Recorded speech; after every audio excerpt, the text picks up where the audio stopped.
minasyaitonir rajim. Bismillahirrahmanirrahim. Assalamualaikum warahmatullahi wabarakatuh. Hamdan wa syukran lillah ma ba'du. Allahumma shalli ala sayyidina Muhammadin al-Fatih lima ughliqa wal khatimi lima sabaqa nasiril haqqi bil haqqi wal hadi ila siratikal mustaqim wa ala alihi haqqa qadri wa miqdaril azim. Rabbi shrah li sadri wa yassir li amri wahlul 'uqdatam min lisani yafqahu qawli. Rabbi zidna ilman nafi'a wa rizqna fahma wa 'ilman taqabbala. Amin. Para jamaah salat subuh yang dirahmati Allah Subhanahu wa taala, alhamdulillah, dan semua masih diberikan kenikmatan yang luar biasa, yaitu masih ditetapkannya hidayah Allah Subhanahu wa taala, sehingga kita semua alhamdulillah bisa beristiqomah untuk melaksanakan amalan kebajikan, di antaranya yaitu sholat sunat fajar, sambung sholat subuh berjamaah, dan disambung juga dengan kajian. Mudah-mudahan amalia yang sudah kita laksanakan menjadikan satu wasilah kita benar-benar mendapatkan keridhaan, rahmat dan maghfirahnya Allah Subhanahu wa taala. Para jamaah subuh yang dirahmati Allah Subhanahu wa taala, alhamdulillah kemarin kita sudah membahas tentang masalah air, pemakaian untuk tahuroh. Sekarang untuk pagi ini kita akan membahas tentang nawaqidul wudu atau yang bisa membatalkan wudu. Wa qala Ibnu Rusdi rahimahullahu taala, al-bab rabi, bab yang keempat, bi nawaqidil wudu'i, akan menerangkan tentang perkara-perkara yang bisa membatalkan wudu kita. Wal aslu fi hadzal babi qaulu ta'ala auja'a ahadukum minkum minal ghaiti aw lamastumun nisa. Yang asalnya hukumnya adalah wajib sebagaimana yaitu firman Allah Subhanahu wa taala surah Al-Maidah ayat 6, seandainya kalian datang atau kembali minal ghaid, dari tempat buang air, dari WC, aw lamastumun nisa, atau menyentuh perempuan. Wa qala sallallahu alaihi wasallam, wajibnya kita berwudu. Pada hadis pun diterangkan kemarin la yaqbalu sholatan man ahdatsa hatta yatawadda. Allah tidak akan menerima salatnya seseorang kalau dia mempunyai hadas sehingga dia melaksanakan wudu. Itu dalilnya. Wa tabaqu fi hadzal bab ala tiqadil wudu'i minal bauli wal ghaiti wal rih wal madi wal wadi bi syatil asal. Sudah sepakat para ulama kalau perkara yang benar-benar bisa membatalkan wudu itu minal baul, yang pertama kencing, karena kencing, wal ghaid karena BAB atau buang air besar, warih dan kentut, wal madi itu yaitu, mohon maaf kalau belum paham, bukan yang mujoroh. Madi itu yaitu cairan yang keruh dan lengket, keluarnya itu ketika syahwat menaik ya. Nah, tapi bukan madi. Kalau madi mungkin sudah paham. Madi itu syahwat naik, kemudian keluar sedikit, keluar duluan ya, naik, keluar, berupa tadi keruh lengket, itu madi. Biasanya kalau gitu ketika mau syahwat keluar tapi tidak lemas. Kita kalau mandi pasti lemas ya, itu udah paham. Mandi enggak lemas kita, biasa aja, itu hukumnya najis ya. Keluarnya ya ketika syahwat kita naik, baik di perempuan atau laki-laki. Itu madi. Kedua, wadi. Kalau wadi itu yaitu cairan yang keluar sesudah kencing, suka ada sedikit yaitu keruh dan kental, yaitu wadi. Kalau sudah kencing atau kita sudah kecapean atau mungkin beban yang berat, kecapean, itu wadi biasanya suka keluar. Najis hukumnya tidak wajib adus. Kalau yang wajib adus itu keluar air mani ya, itu jelas. Kalau keluar air mani itu tidak najis. Air mani itu ya, kalau mani tidak najis. Kalau mani najis kita pun akan tergolongkan najis. Mani itu tidak najis namun wajib adus. Itu perbedaan wadi sama mani. Bisa dilaksanakan karena sudah sahnya sesuai hadis atau keterangan. Jadi yang tadi disebutkan itu sudah sepakat kalau keluar dari 5 perkara yang tadi, yaitu otomatis keluar dari kemaluan dan yang belakang, itu sudah sepakat batal wudu. Namun ada perkara-perkara itu ikhtilaf yang bisa membatalkan wudu. Dan di sini akan diterangkan bisa masail, ada 7 masalah. Masalah ula, masalah yang pertama, Ikhtilaful ulamil amsar fi i'tiqadil wudu mimma yakhruju minal jasad an-najasu ala surati madhahabin. Ikhtilaf para alim ulama di berbagai negara yaitu tentang masalah pembatalan wudu, perkara-perkara yang keluar dari jasad kita berupa najis, berupa jasad ya. Itu terdiri dari 3 mazhab. Fa'tabara qaumun fi dzalikal kharij wa ta'u bi aymati aw kharaja wa ala wijihatin kharaj. Ada juga yang memandang sebagian kaum itu yang keluar dari tempat apapun, dari bagaimanapun yang keluar dan dimanapun keluarnya dari jasad kita. Wa Abu Hanifah wa Ashabi wa Sauri wa Ahmad wa jama' walau minas sahabis salam. Yaitu yang berpendapat Abu Hanifah, sahabat Imam As-Sauri, Imam Ahmad dan golongan dari sahabat salam. Apa sih yang keluarnya nanti ke depannya? Kullu najasatin. Itu setiap najis tasilu minal jasad yang keluar dari jasad itu wa takhruju minhu yajibu minal wudu, itu yang keluar dari jasad kita itu wajib berwudu. Seperti apa? Kadami seperti darah. Apapun dari manapun posisi bukan dari kemaluan. Ya, mau dari sini batal kata Abu Hanifah dan Imam Ahmad ya, bisa keluar darah di sini batal wudu beliau. Kemudian karu'afil kasir atau keluar darah dari hidung, istilah Sunda memisan ya. Itu batal wudu menurut Imam Abu Hanifah dan tadi yang disebutkan. Kemudian wal fasdi wal hijai wal qoi, bekas dibekam. Ya, tahu yang dibekam itu kan pasti keluar darah. Menurut Abu Hanifah dan golongan yang disebutkan batal wudu. Kemudian wal hijai wal qoi itu muntah.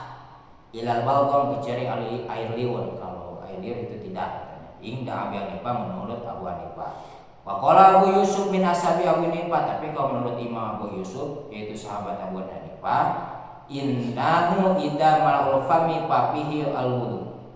Kalau seandainya air liurnya penuh semulut ini batal wudu. Kalau menurut Imam yaitu Abu Yusuf batal wudu ya. Kata-kata beliau yang tadi Imam yang tersebut itu yang bisa membatalkan wudu. Kalau Imam yang lain ada yang lain nanti. Kemudian ada juga yang berpendapat wa tabara qaumun akharuna mukhrijina dzakar wa dubur. Sebagian kaum memandang tetap yang membatalkan wudhumu itu yaitu dari kemaluan dan dari yang belakang ya. Wa qalu kullu ma kharaja min hadinis sabilain fa huwa naqidu lil wudu. Setiap apapun yang keluar dari kemaluan dan yang dari belakang min ayyin kharaja min ayyin bagaimanapun keluarnya, min damin apakah yang keluar itu darah dari kemaluan dan enggak dari yang lain-lain, kemaluan dan mulai belakang. Au hasan atau misalnya keluar kerikil, misalnya ada kerikil. Au balgom atau keluar air liur, airnya bukan di sini, tapi ini mah keluar misalnya air liur dari ini, dari kemaluan.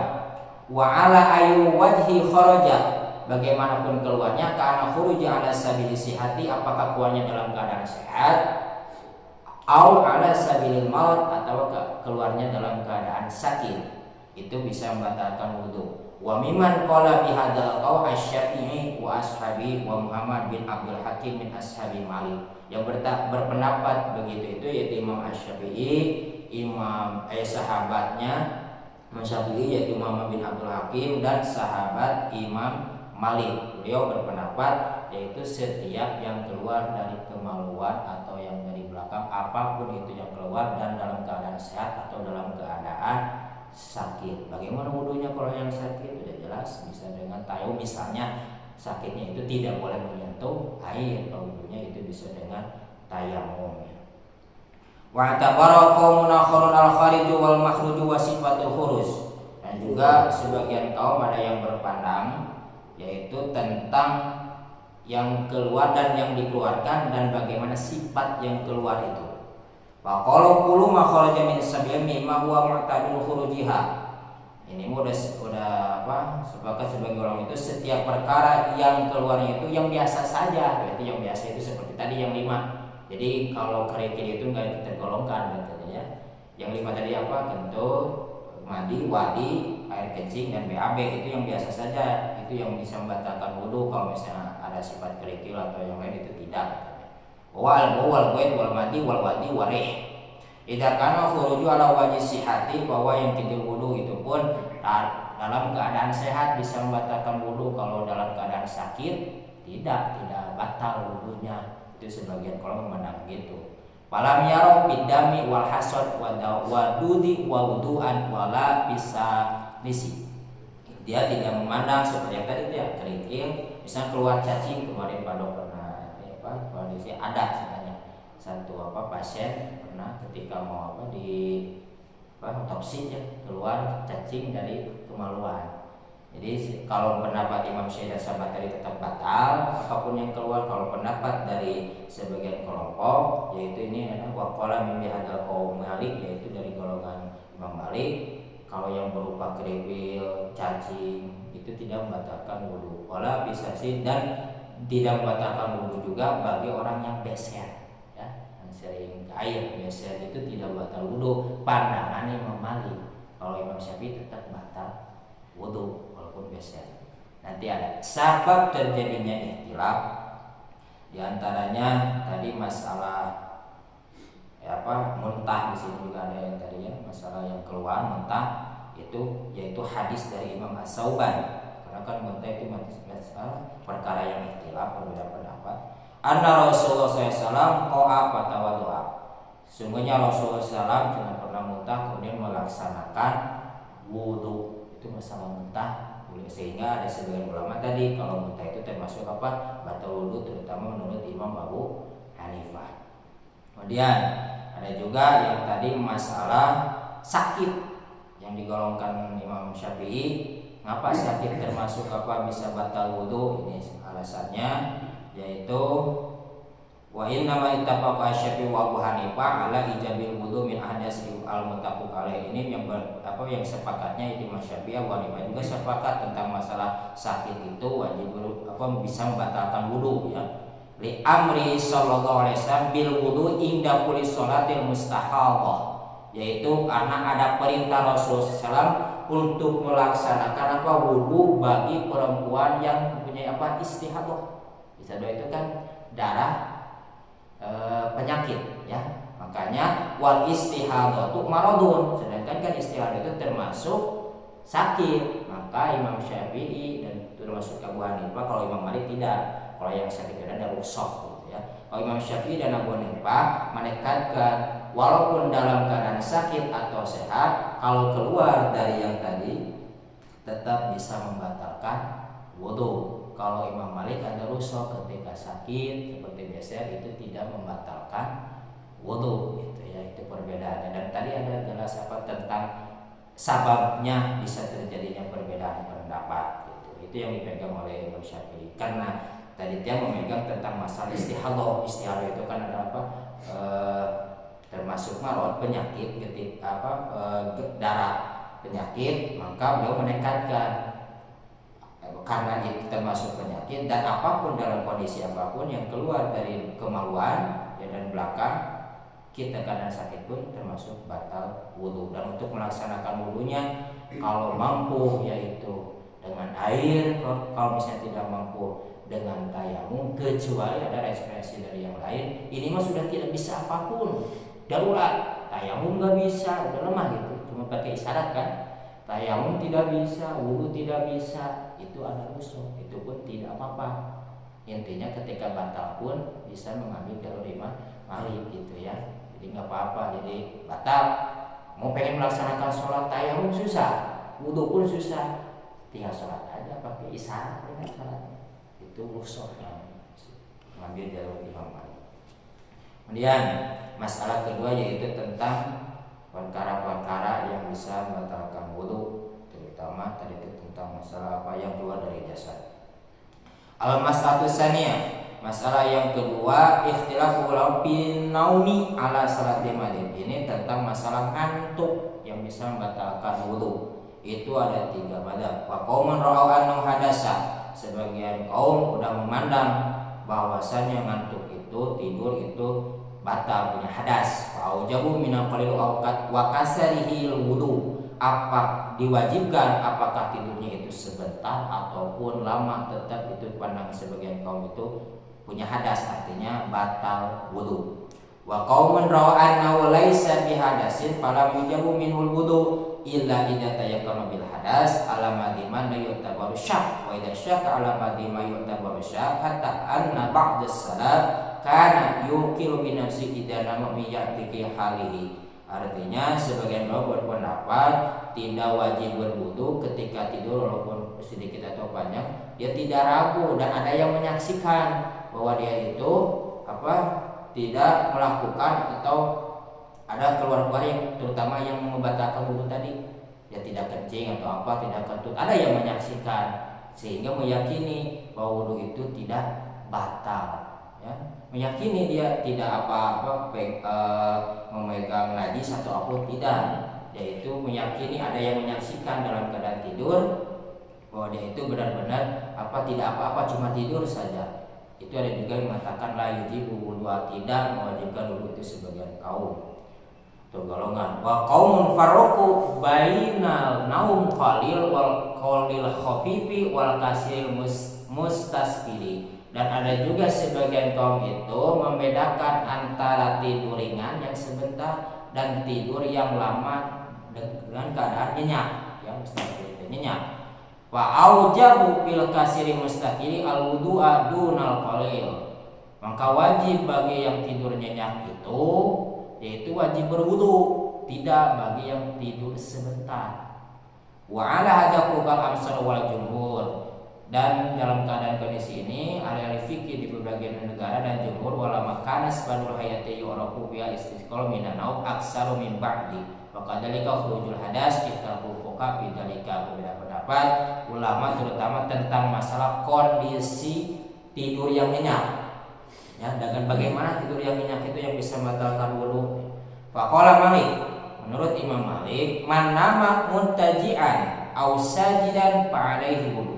Kalau misalnya tidurnya kondisi posisinya berbaring pinggir, ini tidur ya sambil berbaring pinggir dan dalam keadaan sujud, itu bisa wajib berwudu, alaihi wudu, artinya batal wudunya, wajib melaksanakan wudu, batal wudu, ya. Tawilan kana naum au qasiran, kata Imam Malik, walaupun tidurnya mau sebentar atau mau lama dalam kondisi yang tadi sujud dan berbaring ini batal wudu, ya. Wa man nama jalisan fala wudu'a, kalau seandainya tidurnya dulu tidak usah berwudu. Kalau duduk gini tidurnya gini, tidak usah wudu. Itu penambang Imam Malik, ini tidak batal. Alai illa anna yatula dzalika, kecuali kalau tidurnya lama. Kalau lama tidurnya itu bisa membatalkan wudu. Misalnya kalau sebentar duduk gini, menurut Imam Malik itu tidak membatalkan wudu. Waqtara qala qau bidah bi ruku, dan berbeda pendapat kalau masalah tidur dengan keadaan ruku, ya, itu berbeda pendapat. Itu beda. Kalau hukmal qaim, yang menghukumi kalau tidur dengan keadaan ruku, misalnya ada tidur dalam keadaan ruku, itu sama dengan tidur dalam keadaan berdiri.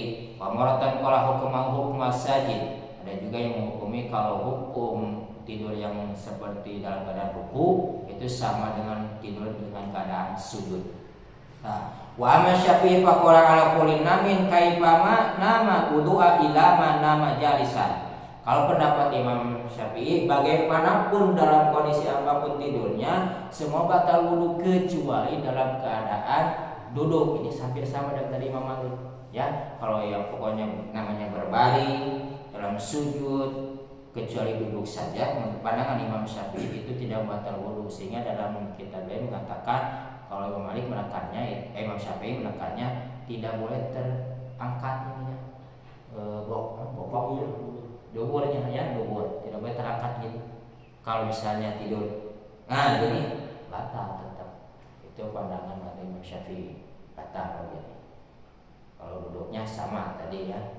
Kalau misalnya kira-kira benar, ada yang menyaksikan kondisi ini, terutama sholat Jumat sekarang kan tiduran gini, kalau dia meyakini tidak bangkit gini, tidak apa-apa dan tidak batal wudu. Kalau mau mengambil Imam Syafi'i, kalau menurut Imam Maliki, walaupun gini asal duduk tidak batal wudu. Kalau Imam Syafi'i terangkat dubur batal wudu.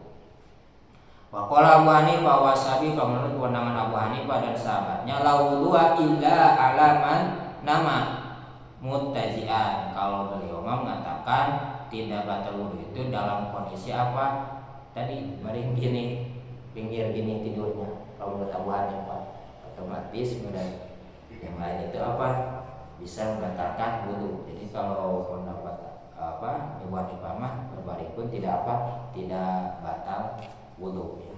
Apa alasannya? Diantaranya yaitu hadis yang menurut yang jalur dari Ibnu Abbas, anna Nabi sallallahu alaihi wasallam dakhala ila Maimunah, ini tentang masalah duduk tidur tidak batal wudu.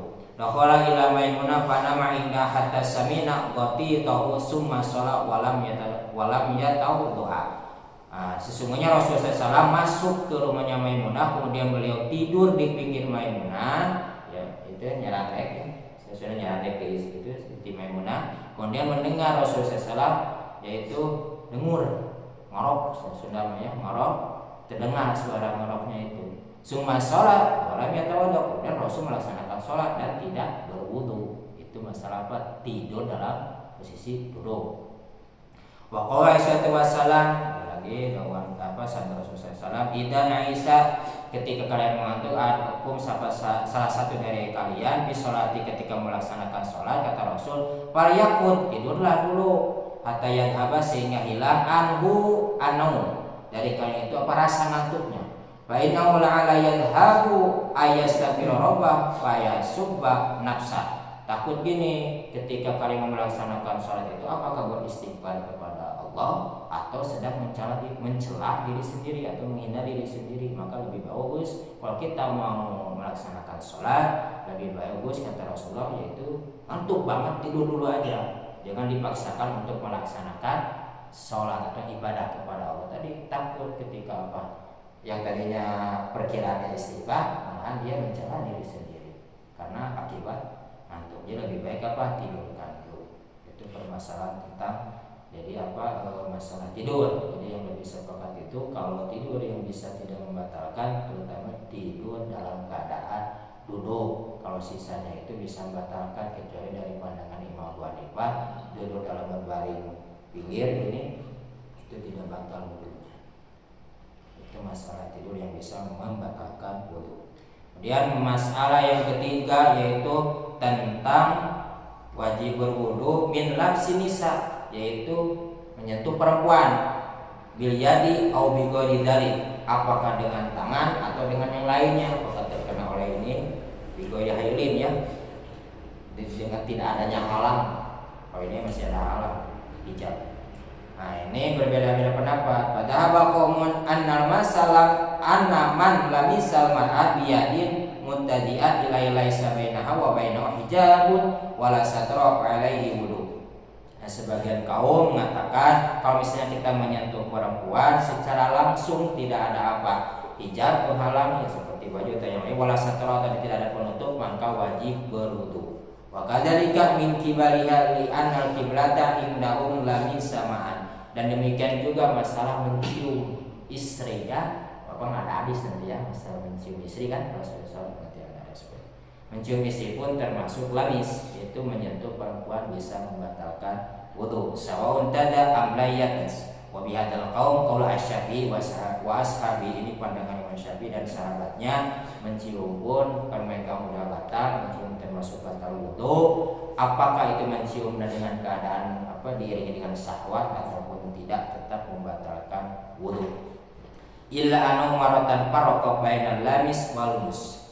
Wa wajibal wudu 'ala lamis duna lumus. Wa maratan siwa bainahuma. Ada juga sebagian kaum mengatakan yang batal itu bagi orang yang yang menyentuhnya, yang disentuhnya tidak. Siapa yang menyentuh? Kalau perempuan yang menyentuhnya, jadi perempuan yang batalnya. Kalau kita yang menyentuhnya, kita yang batalnya, yang disentuh enggak. Ada sebagian kaum mengatakan begitu, ya.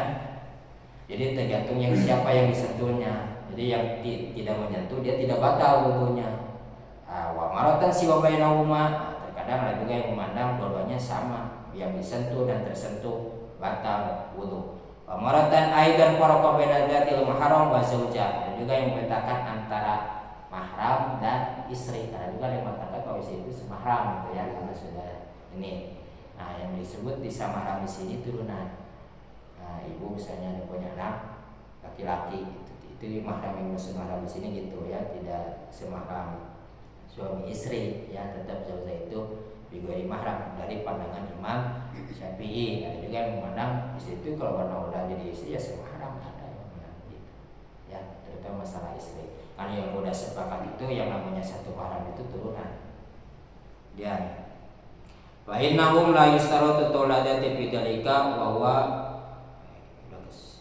jabu mari wa qala bi hailin aw bi ghairi hailin bi ayyul bi itafaqu ma'adal qiblat wa inna la yustaratu ladati bidzalika wa madu malik wa jumhur wa ashabihi. Ada yang mengatakan itu masalah apa? Tidak ada halang. Kemudian masalah mencium itu la yustaratu tidak disyaratkan ladati, yaitu dengan diiringi dengan syahwat. Jadi kalau tidak diiringi dengan syahwat itu tidak bisa tidak membatalkan wudu. Wa madhhab Malik wa jumhur ashabi, berpendapat Imam Malik, jumhur ulama dan sahabatnya. Wa nafi qaumul ijabil wudu, ada juga yang menolak, mentidakkan, yaitu sebagian kaum tentang wajibnya wudu. Liman la bisa wa madhhab Hanifah, tentang menyentuh perempuan itu pandangan Abu Hanifah tidak membatalkan wudu ya, menyentuh perempuan. Apa perbedaannya bisa terjadinya ikhtilaf? Kalau pandangan Imam Syafi'i yaitu tadi menyentuh baik dalam keadaan syahwat ataupun tidak, batal wudu. Kalau pandangan Imam Malik menyentuh dengan tidak keadaan syahwat tidak batal wudu. Kalau dalam keadaan pemakai syahwat baru batal wudu. Kalau pandangan Abu Hanifah menyentuh perempuan sentuh tidak membatalkan wudu. Terjadinya ikhtilaf karena lafaz aula mastumun nisa ini berbeda mengartikannya. Ada udah sepakat dan asli tafsiran itu menyentuh. Kalau pandangan Imam Syafi'i dan Abu Hanifah dan Imam Malik, kalau menurut Abu Hanifah itu lamastum di sini apa? Berhubungan jima. Itu ya. Makna lamastum di sini berhubungan jima. Jadi yang membatalkan wudunya itu jimanya, bukan menyentuhnya. Beliau berargumen gitu. Ya. Jadi menyentuh itu tidak batal wudu. Terjadinya perbedaan pendapat. Itu masalah mencium. Ini hadisnya pun ada yang menurutkan, ada juga enggak, yaitu yang sumber dari Siti Aisyah, anna qabbala ba'dan nisa'i summa kharaja ila salati wa lam yatawadda. Sungguhnya Rasulullah pernah mencium dari salah satu istrinya Rasulullah SAW, kemudian keluar dan melaksanakan salat, tidak melaksanakan wudu. Faqautu ma hiya ila anti. Kemudian itu siapa? Abi Sabit, itu Urwah, itu Abi Sabit, dia mengatakan apakah itu kepada beliau, ya Siti Aisyah, wadoikat, dan Siti Aisyah pun tersenyum. Kemudian qala Abu Umar hadal hadis wahanahu hijazayuna. Kalau orang ulama Hijaz mengatakan ini lemah tentang masalah hadis ini. Wasaihul al-Kufiyuna, dan yang menyahihkan itu yaitu bangsa orang Kufah ya, masalah hadis itu tentang masalah mencium istri. Makanya terjadinya perbedaan pendapat itu. Kalau Imam Syafi'i sudah meyakini mencium itu sama dengan lamis, itu menyentuh istri maka batal wudu, dan Imam Malik kalau Abu Hanifah tidak membatalkan wudu.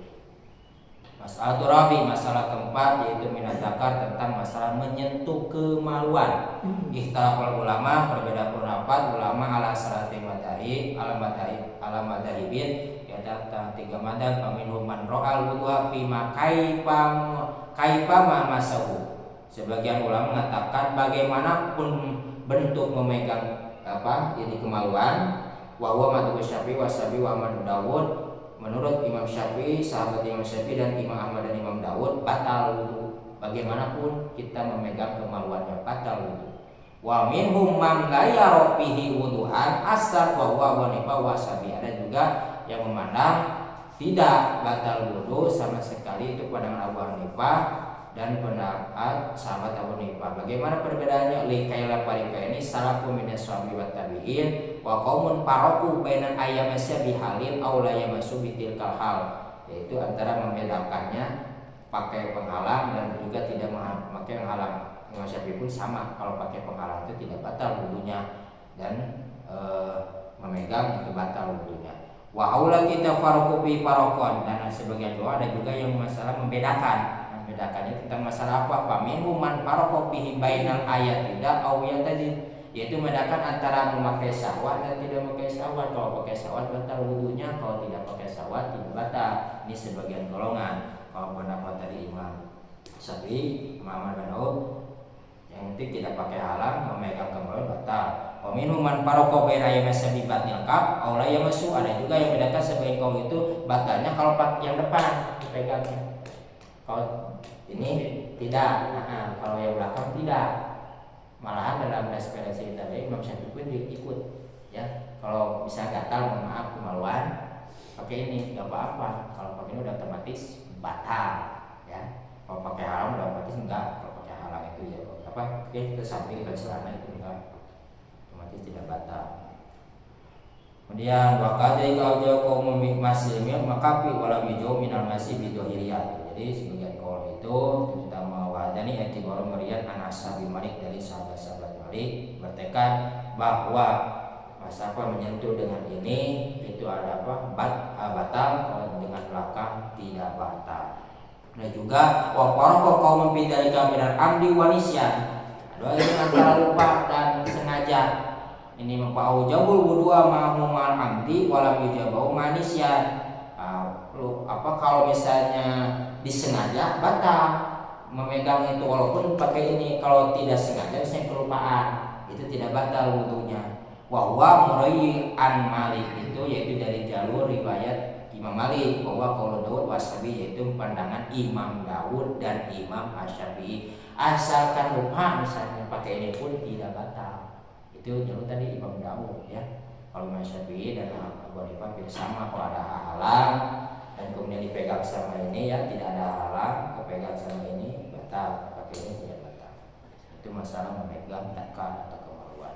Bab yang kelima yaitu masalah ikhtilaf usulul bi ijabil wudu yang akali masuk benar. Masalah makan yang dipanaskan oleh api, ya.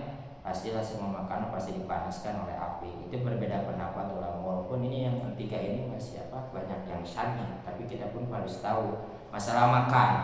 Masalah makan bidalikan Rasulullah tabaqa jalukul amsal ba'da sadai, sesudahnya bahasa dulu yaitu kurun pertama ala sukutia tentang menjatuhkannya masalah ini batal wudu makan. Itsoha indau anu amal khulafi arba, ada juga yang mensahihkan dari khulafa Rasyidin yang 4. Walau warada min hadis Jabir anu qala kana akhirul amrain min Rasulillah tarkul wudu mimma sunnah. Karena ada dua urusan yang Rasulullah SAW pernah mengatakan suruh meninggalkan wudu, artinya apa? Batal wudu bagi yang makan makanan yang dipanggang. Para Abu Dawud walakin dapat kaum min ahli hadis Ahmad wa Isa wa Taibah wa qairum anal wudu yajib faqat min aqailuhum yazul. Ada juga yang wajib itu ketika makan apa? Daging unta, ya. Walaupun ini masih ikhtilaf masalah ini, masalah makan di antara membatalkan wudu dan tidak. Kalau saya meyakini kalau makan itu tidak membatalkan wudu, tidak usah berwudu, cukup dengan berkumur-kumur masalah makan, karena ini kan masih sah. Kemudian masalah yang keenam ini pun sama syad. Ini yang yang dipegang oleh Abu Hanifah. Syad itu janggal, ya. Paujaba wudu'a minadohaiki fi shalah, yaitu tentang wajibnya berwudu bagi orang yang tertawa ketika sholat. Ini syad janggal. Jadi kalau tertawa sholat batal wudunya, syad, ya, janggal. Wa bihi asal dhaif. Ini hadisnya pun dhaif. Man ghassala maitan falyagtasil wa man halu fayatwa. Dua masalah apa? Masalah membawa mayit, mengharuskan mayit kita wajib adus. Kemudian membawa mayit kita wajib berwudu. Ini pun masalah apa? Hadis yang dhaif. Yang bagi antara majul ulama ujabuli wudu'a min sawil akli bayinkan. Nah, jadi yang tadi yang pertama itu yang besar itu apa? Masalah tertawa ketika sholat. Masalah yang ke-6 saya baca. Jadi masalah ke-6 tadi ya, lupa. Sad masalah tertawa ketika sholat itu perkara yang janggal. Kenapa menjanggalkan? Karena Pak Amaroman Nabi biyadati wudu sholat. Hadisnya pun masih lama walau jumhur hatta hadis ni kami mursalan mukhtalifan li usul, karena hadisnya mursal dan bertentangan dengan usul fikih. Jadi terjadinya batal wudhu tertawa ketika sholat. Seandainya ketika sholat bisa batal pun wudhu, otomatis tidak sholat pun kalau tertawa pasti batal wudhu, gitu ya. Itu tidak masuk akal. Kayak sebut saja masa ketika sholat batal wudhu, tapi ketika tidak sholat saya sudah berwudhu, tapi dia tertawa. Nah, otomatis harusnya itu juga sama, makanya disebut sah, jangan. Masalah terakhir yang ke-7, bisyadul qaum wajibul wudu min hamatil mayit, tentang wajibnya berwudu bagi orang yang membawa mayit. Itu maka wapi asal doi, ini hadisnya doi lemah. Man wasalametan payatis wa man hamu fayatoda, tentang membawa mayit wajib adus, memandikan mayit wajib adus dan membawa mayit itu wajib berwudu. Ini hadis doi. Jadi intinya mah tidak usah memandikan mayit itu punya wudu atau enggak, itu nggak apa-apa ya. Mau adus atau enggak itu nggak apa-apa, karena ini kan hadisnya doi. Kemudian masalah antara mana juru ulama wajibul wudu min zawali akli, tentang hilangnya akal. Bagaimana hilang akalnya? Min kibal igmain, apakah dengan arah-arah pingsan, audin atau gila mendadak, atau safarin, tentang atau mabuk. Ini masuknya ke dalam apa? Kulluhum qasuna ala naum, dikiaskan ke dalam masuk kategori tidur. Ya intinya batal. Kalau mendadak kita gila, misalnya wudu gila, otomatis apa? Batal wudu. Atau pingsan, atau juga yang terakhir tadi apa? Mabuk. Itu bisa membatalkan wudu karena zawalul akli, hilangnya akal. Jadi masuk kategori yaitu tidur. Itu masalah apa? Hilangnya akal bisa membatalkan wudu. Nah itulah perkara tadi yang janggal itu tentang masalah senyum ketika sholat. Kemudian masalah apa?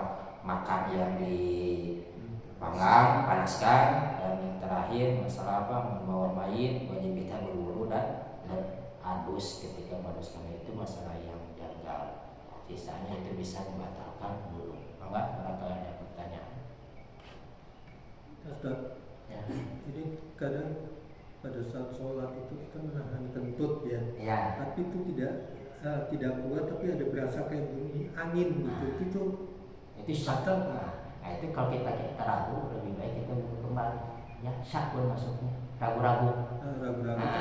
Dia gasnya tidak keluar, seolah kayak di perut itu kayak berbunyi gitu. Ya, tapi kerasa nggak keluar? Enggak, itu aja bekak itu kayak ada. Kalau tinggal kembali keyakinan kita, kalau misalnya kita yakin itu bukan saya yang keluar, bukan itu yang otomatis batal itu keluar.